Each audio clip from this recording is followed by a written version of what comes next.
pagi hingga siang nanti saya coba untuk mendiskusikan tentang perangkat digital, kemudian bagaimana nanti kaitannya dengan pilkada serentak di tahun 2024. Nah, informasi-informasi nanti kita mencoba untuk melihat bahwa pemasok informasi ini kita mulai bahwa Bapak Ibu sekalian, kalau sekarang kita berbicara dapat berita dari mana, dapat informasi dari mana, dapat kabar dari mana, itu ada paling tidak nanti ada dua entitas, ada dua lembaga, ada dua kelompok yang itu memberikan pada masyarakat. Oke, manusia dulu. Bapak Ibu, kalau dulu kita ditanya satu-satunya pemasok informasi di zaman awal kita adalah dari media pers. Kita dapat kabar apa saja dari koran, dari majalah, dari radio, dari televisi. Itu dulu. Nah, sekarang kita dapat informasi itu dari dua lembaga. Sehingga kalau ditanya dia dapat informasi dari mana? Dari media pers dan media non pers. Nah, ini nanti kita kaitkan dengan potensi kerawanan pilkada yang tinggal 7 hari coblosan. Pada teman-teman tapi udah lolos ya, nanti monggo kita share. Potensi awal masyarakat sudah terkelompok secara politik, sehingga kemarin di pulau seberang sampai ada pembunuhan juga terjadi karena pilkada. Nah, ini kita berharap bahwa dengan adanya pertemuan-pertemuan semacam ini kita juga akan mengurangi tensi dan pengelompokan secara politik ini sudah diidentifikasi di beberapa daerah. Kemudian kerawanan kedua, peran media dan informasi. Nah, ini yang akan kita dapat diskusikan siang hari ini. Karena apa? Beberapa media pers yang kondisinya sekarang lagi agak terjun bebas, itu yang kemudian di pilkada ini tarikan-tarikan untuk menjaga independensinya mulai goyah. Nah, mulai goyah ini kemudian bagaimana nantinya, karena ada dampaknya pada kenapa Dewan Pers sudah mewanti-wanti media pers untuk independen. Bahkan 2 kali Dewan Pers itu mengeluarkan surat edaran. Yang pertama pada surat edaran nomor 1 tahun 2018 dan yang kedua surat edaran nomor 1 tahun 2022. Nah, di situ tegas bahwa media wajib hukumnya untuk independen dalam perhelatan politik, mulai pilpres, pileg maupun pilkada. Nah, independensi inilah yang sekarang makanya perang media dan informasi itu sudah sebagian menjalan. Sehingga apa? Kalau Bapak Ibu dan kawan-kawan sekalian melihat ini orang itu kok setiap hari memberitakan pasangan calon A saja, B tidak pernah. Sementara yang orang sebelah sini mengatakan B saja, C tidak pernah. Yang sini C saja. Nah, ini posisi pers yang seperti itu yang semestinya Bapak Ibu nantinya salah satu cara untuk menangkalnya, kalau Bapak Ibu concern dengan masing-masingnya, itu bahwa satu itu bisa digunakan hak jawabnya Bapak Ibu ketika ada pemberitaan pers yang itu melanggar independensi. Yang kedua, Bapak Ibu bisa juga melaporkan kepada Dewan Pers kalau ada media yang melanggar independensi. Itu ukurannya jelas. Karena kemarin juga Dewan Pers sampai memberikan, kemarin sudah ada di Jawa Timur, di salah satu wilayah itu ada satu yang sudah disurati Dewan Pers karena dia dilaporkan untuk melanggar independen dalam peliputan pilkada. Nah, ini bisa dilakukan oleh Bapak Ibu ketika mengetahui ada media yang tidak independen di wilayah ini. Nah, untuk menghindari ini, karena potensi kerawanan itu ketika peran media dan informasinya cukup besar.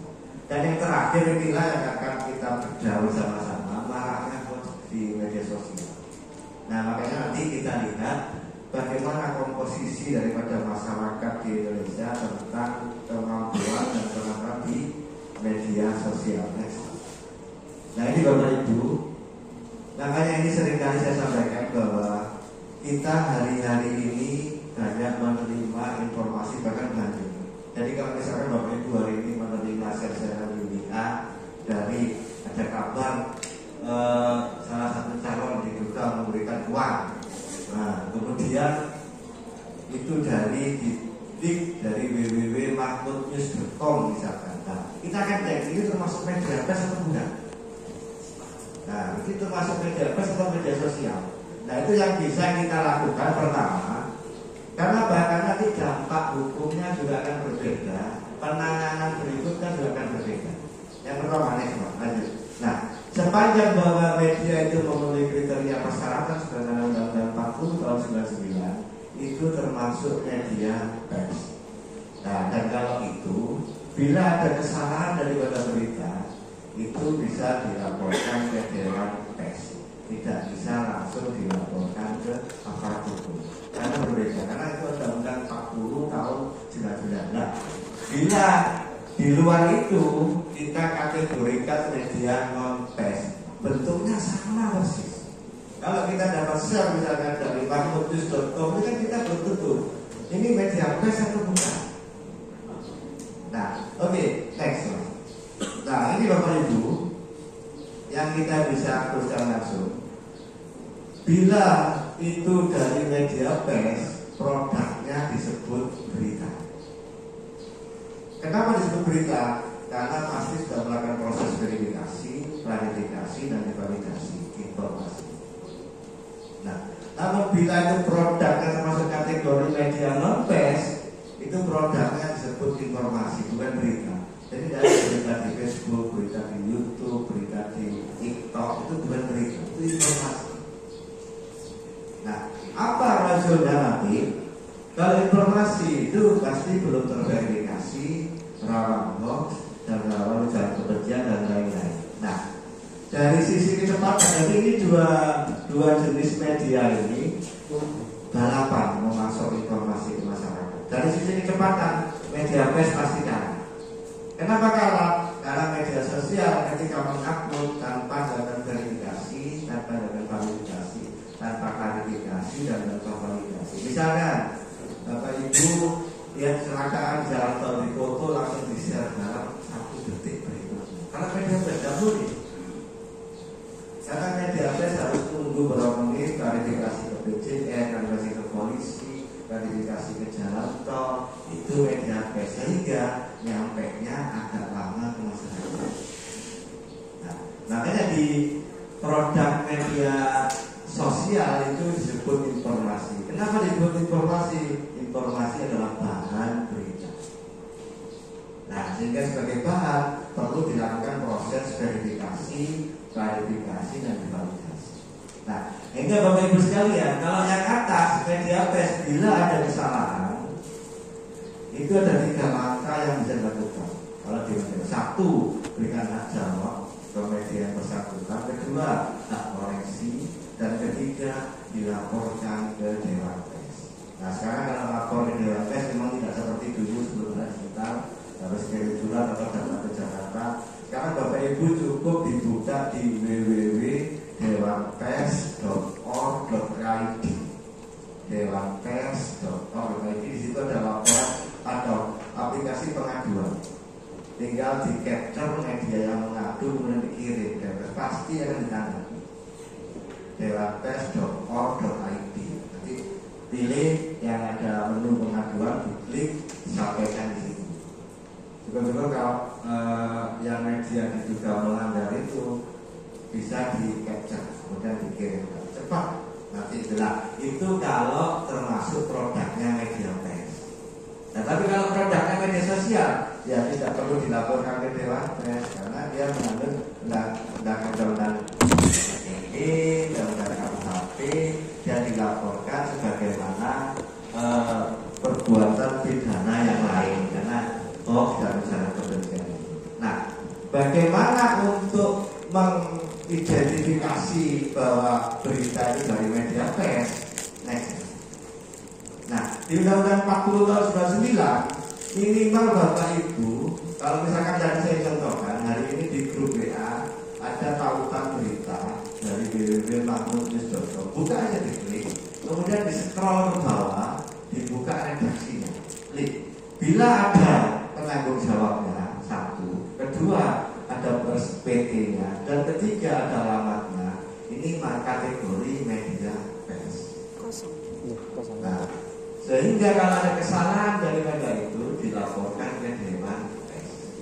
Nah, namun misalkan dari www.mahmudnews.com tadi ketika diklik redaksinya yang tidak ada nama penanggung legalnya, tidak ada badan hukumnya, hati-hati, karena itu kategori media sosial. Nah, kalau kategori media sosial, bila ada kesalahan informasinya, ya kita akan ikut tanggung jawab bila non-share ulang. Nah, ini yang perlu diwaspadai Bapak Ibu. Makanya setiap ada informasi baru bentuknya sama, persis seperti media-media pers yang lain, dilihat saja redaksinya. Ini adalah penanggung jawab, ini ada di pasal 9 Undang-Undang Nomor 40 tahun 99. Kemudian alamat dan badan hukum ada di pasal 12 Undang-Undang Nomor 40 tahun 99. Nah, ini minimal syarat. Nah, setelah dapat ini biasanya kawan-kawan media itu kemudian didaftarkan ke Dewan Pers.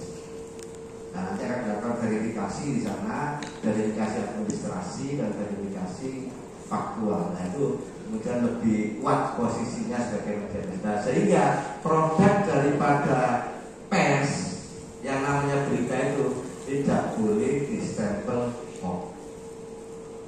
Nah, kalau dari produk media non pers itu yang boleh distempel hoax. Jadi tidak ada satupun lembaga di luar Dewan Pers yang boleh melakukan stempel hoax terhadap produk pers. Kenapa tidak boleh? Karena produk pers adalah berita.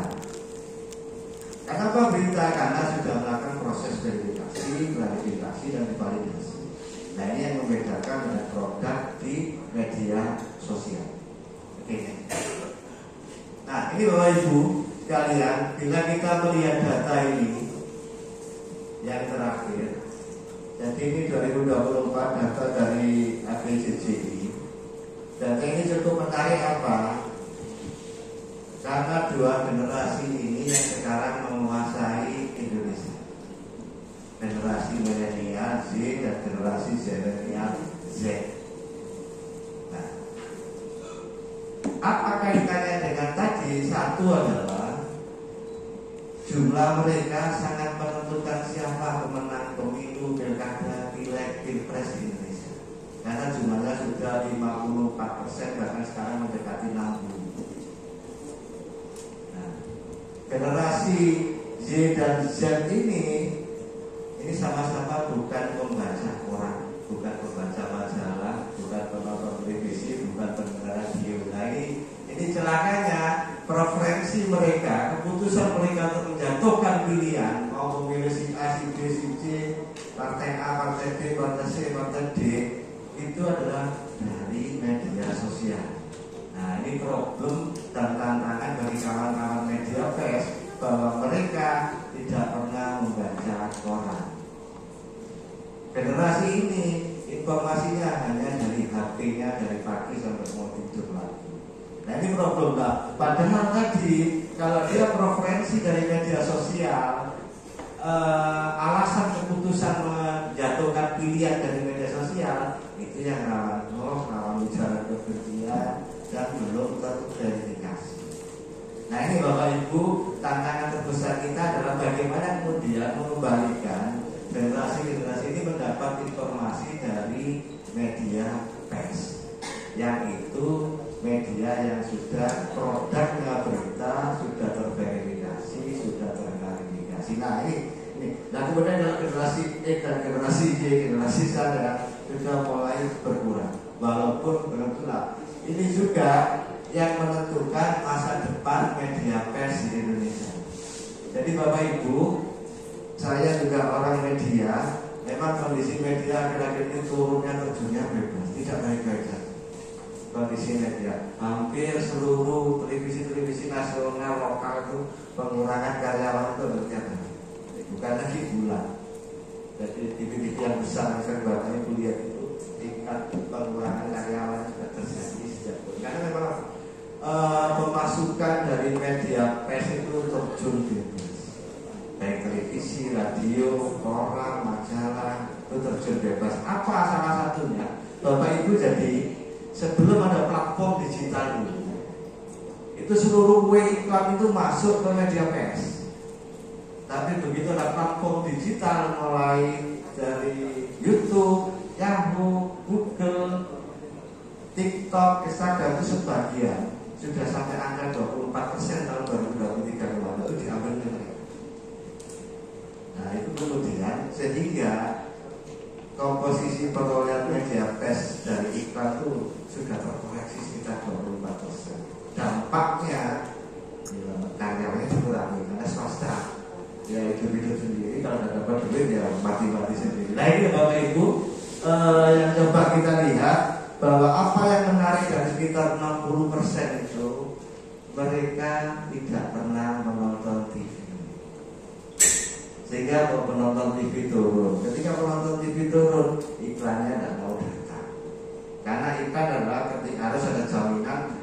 Ketika saya masangkan di TV ada berapa yang menonton, sementara mereka nontonnya dari HP. Nah ini problem terbesar di media sekarang begitu. Oke, next mas. Nah ini Bapak Ibu data pengguna medsos, Bapak Ibu nanti bisa cek. Ada tadi sampaikan beberapa sampaikan buka dis tadi. Jadi jumlahnya sudah semakin besar. Makanya ada istilah beberapa tahun terakhir ini kan bilang demokrasi digital.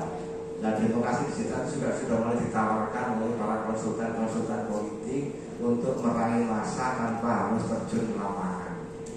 Nah, beberapa kantong-kantong anak muda itu dideteksi awal di platform-platform digital yang mereka ada di sana.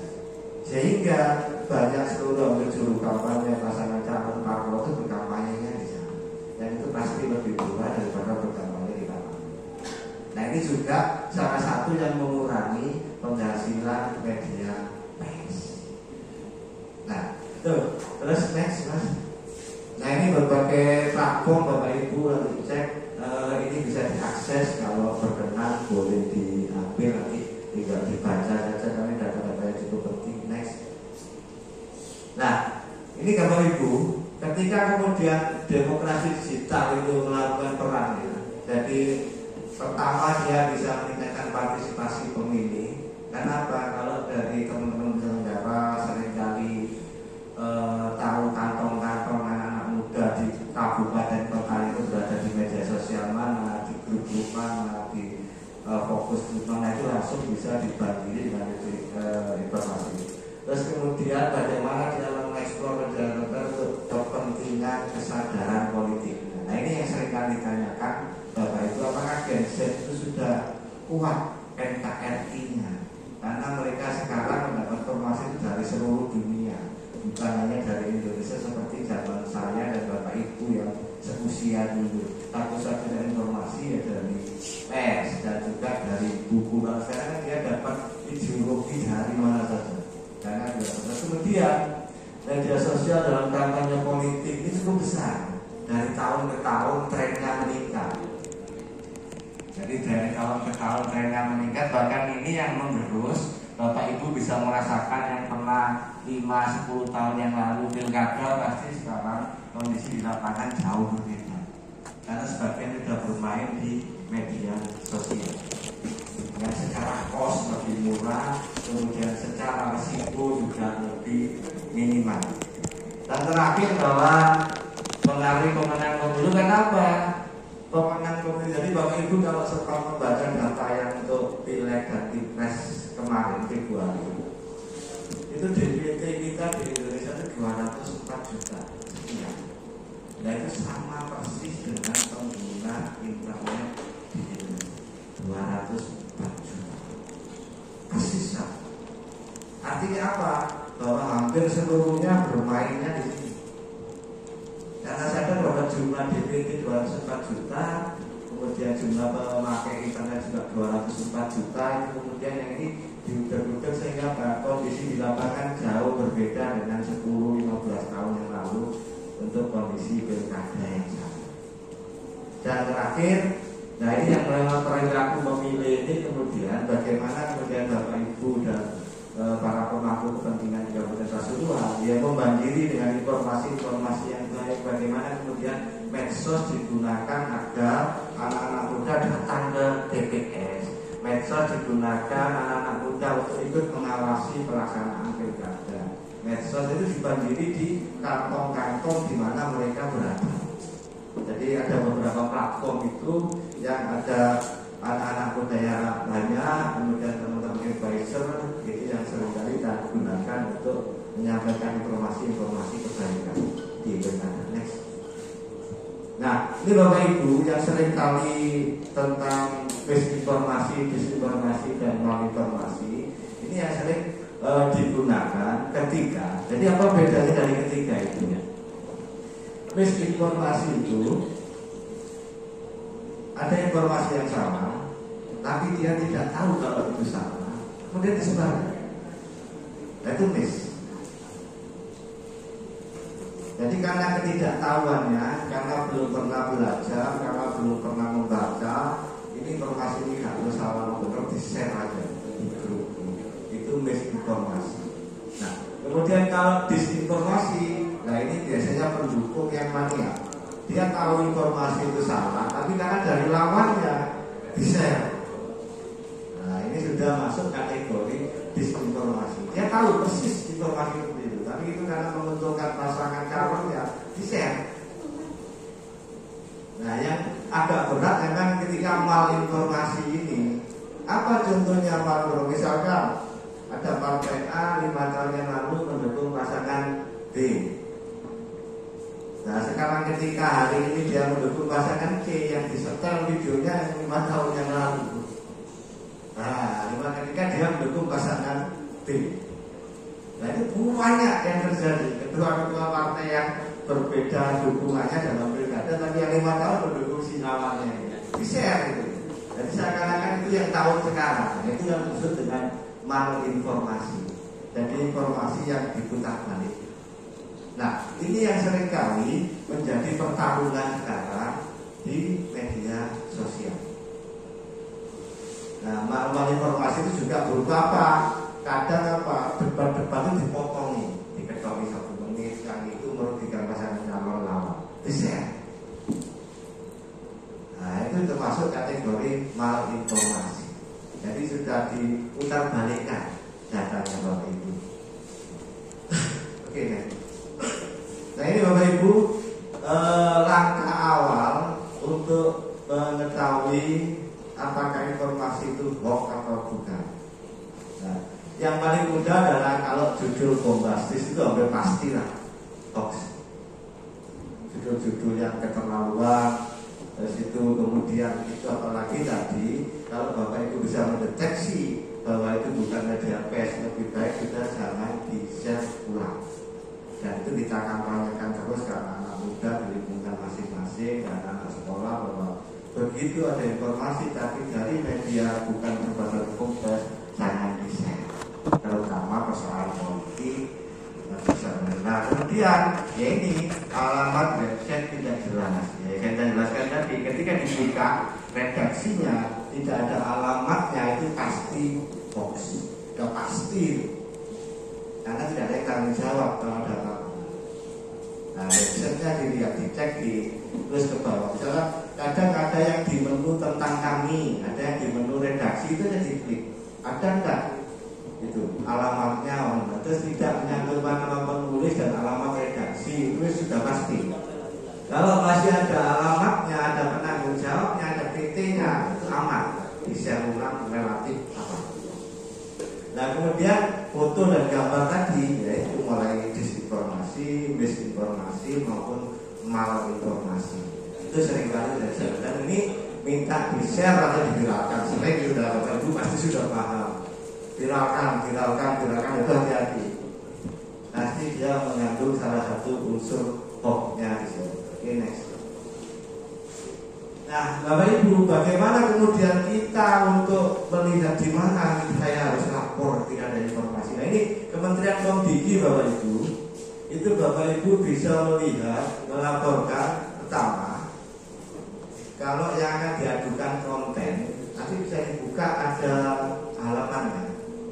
Jadi mau melaporkan nomor juga bisa, nomor yang dia dicurigai, nomor yang sering kali share berita hoax, itu bisa dilaporkan di sini, nanti mereka akan dikunci di Kementerian Komdigi, Kementerian gantinya Kominfo. Nah, kemudian mengecek rekening, terutama misalkan untuk pinjol, judol dan lain-lain ini, dan terakhir cek mas, ini di sini. Nah, ini Bapak Ibu lamannya, nanti bisa dilihat. Tapi kalau misalkan mau melaporkan konten yang pornografi dan lain-lain nanti ditulis di sini diklik. Ini untuk konten. Jadi ada apa? Jadi bisa mengajukan konten, bisa mengajukan nomor HP yang seringkali membuat resah kita, bisa mengajukan soal rekening. Nah ini ada di Komdigi ini, nanti bisa dicatat, tinggal tidak ada menu-menunya. Jadi soal ini kemudian pelapor nanti dengan cara pendaftaran di datanya diunggah Bapak Ibu, kemudian yang dilaporkan apa, dia pernah berbuat apa. Misalnya nomor ini mengganggu saya terus ini gambar-gambar tidak senonoh dan lain-lain, itu bisa dilaporkan di Komdigi. Oke, guys. Nah ini kalau ini nomor yang tadi konten. Jadi kalau ada konten kemudian di copy, dikirim. Kalau ini nomor, jadi nomor-nomor database, blacklist yang digunakan. Nanti Bapak Ibu misalkan di telepon ini nomor ini meragukan apa benar saudara saya tidak, kayak nomor-nomor penipuan yang seringkali Bapak Ibu lihat di YouTube itu. Nah ini nanti bisa disampaikan di sini. Oke, next. Nah, Provinsi Jawa Timur juga punya klinik home, Bapak Ibu. Jadi di Dinas Komunikasi dan Informasi Jawa Timur ini sama juga. Nanti Bapak Ibu judulnya diklik saja di sini. Yang kira-kira Bapak Ibu masih ragu benar kalau ini informasi, langsung diklik nanti akan keluar. Masukkan kata kunci berita, aksesnya klinik home jatimprof.go.id, nanti temuannya pasti keluar. Nanti sudah banyak lembaga-lembaga yang bisa kita gunakan untuk mengecek kebenaran informasi. Next. Nah ini juga cek fakta, juga tinggal ada nomor HP-nya. Bapak Ibu tinggal share aja di situ. Ini punya Liputan 6 dan juga ada Mavindo. Banyak sekali baik lembaga pemerintah maupun lembaga swasta yang itu berpartisipasi untuk apa? Mengamankan uang digital dari hoax. Jadi judulnya yang dikirim, judulnya apa benar tak berita ini dikirim aja ke nomor nanti akan banyak balas. Atau dicek di Diskominfo tadi klinik home. Nanti akan ada balasan sehingga apa? Kalau kita mau men-share ulang itu lebih aman. Oke, next. Nah ini makanya salah satu nanti yang perlu disampaikan ke masyarakat, Bapak Ibu apabila ke masyarakat nanti verifikasilah sumber berita itu. Jadi kalau dari media berbadan hukum pers, hampir pasti itu bisa dipertanggungjawabkan karena ada penanggung jawabnya, ada PT-nya gitu, ada pimretnya gitu, yang akan bertanggung jawab setiap informasi yang keluar. Kemudian periksa kebenarannya ini, jadi dari organisasi berita ini banyak dan cek berita di sumber lain. Jadi misalkan gini, kalau lebih mudah lagi, Bapak Ibu dapat berita ada carok di Pasuruan, klik aja di search di media-media besar, Pos, Kompas, Detik.com. Kalau di situ keluar berarti itu beritanya. Kalau di situ tidak keluar berarti itu hoax. Itu lebih mudah juga. Jadi judulnya diklik, di copy, kemudian dipaste di search-nya, di pencariannya media-media besar. Itu juga lebih mudah untuk memastikan ini hoax atau bukan. Nah ini contoh hoax pemilu hasil temuan dari Kemenkominfo sebelum ganti nama kemarin. Jadi ada berapa 3.230 ini yang tertemukan ya, hoax selama pileg dan pilpres. Kemudian sudah di take down itu ada hampir 2.000, sisanya tidak di take down tapi di stempel hoax. Nah ini hasil temuan secara nasional. Next. Oke, nah ini sisanya ini di label hoax. Nah ini Bapak Ibu, makanya kita hatinya ini. Hasil temuan Kementerian Kominfo 92% itu hoax dibikin oleh pabriknya. Pabriknya siapa? Basel. Dan Basel itu di rumah setiap hari ya sarungan tok di konten atau polo kirim. Tapi duitnya miliaran. Ya tujuannya itu memang mengacaukan itu. Nah, oleh lover-lovernya di-share ulang produk-produk. Ya dia ngawur, kerjanya ngawur gitu loh. Mungkin untuk bikin hoax. Bukan pekerjaan yang betul ngawur. Jadi semua 92% dibikin oleh Basel. Sehingga setiap berita tidak betul itu pasti yang bikin Basel. Nah, Basel orang sih ya, sopong bu. Next. Nah ini juga Ini peranan platform-platform digital yang juga men-take down. Kalau Bapak Ibu sekarang coba aja di Facebook nulis berita keras pasti hilang. Pasti hilang. Nah sampai 2 menit di drop sama akunnya adminnya Facebook. Kalau ketat sekarang. Ini contohnya hasilnya ini ada 2 juta dan sampai 10 juta yang di take down konten-konten ini di Indonesia. Jadi yang nulis-nulis gawon-gawon sekarang pasti hilang. Apalagi politik hilang ya, Jomilo hilang di Facebook. Next. Nah ini terus. Nah ini yang bokok yang berhasil deteksi di YouTube masih juara nomor 1 ini. Dari Bapak Windo terus kemudian diikut di Facebook.